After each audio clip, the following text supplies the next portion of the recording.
Hello family, তোমরা সবাই কেমন আছো? আশা করছি তোমরা সবাই খুব ভালো আছো। আমি খুব ভালো আছি। তো দেখো, এখানে আমি আর একটা আমার জীবনের সুন্দর মুহূর্ত তোমাদের সাথে শেয়ার করলাম। একদমই অল্প, কিন্তু তাও আমি ভাবলাম যে শেয়ার করি, বেশি ভিডিও করিনি। তো সেদিন আমরা চলে গিয়েছিলাম পিকনিক করতে আমার হাজব্যান্ডের বন্ধুদের সাথে। তো সেখানে গিয়ে তো খুব মজা হয়েছে। দেখো, এখানে চিকেন পকোড়া ভাজা চলছে।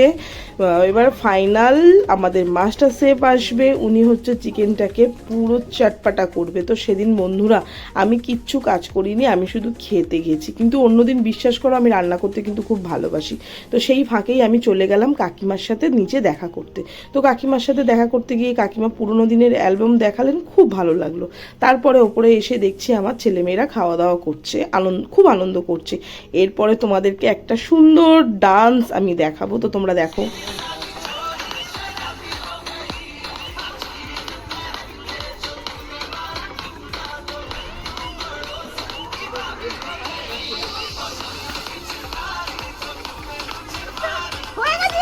তো বন্ধুরা, ডান্সটা কেমন লাগলো তোমরা কিন্তু অবশ্যই আমাকে জানাবে। তারপরে দেখো আমরা খেতে বসে পড়েছি।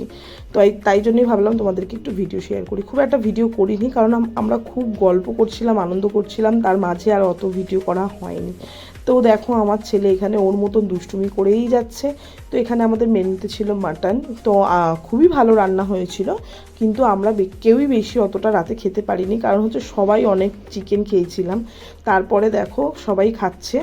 তো তার মাঝেই ভাবলাম আমি একটুখানি ভিডিও করে নিই। তারপরে দেখো একটা মজার জিনিস, ওদেরকে ফটো তুলতে বসিয়ে আমি কিন্তু ভিডিও রেকর্ড করছি, ভাবছে সবাই ফটো তুলছি। তো যাই হোক, আজকের মতন আমাদের পিকনিক এখানেই শেষ হলো। আমরা এবার বাড়ির দিকে রওনা দিচ্ছি।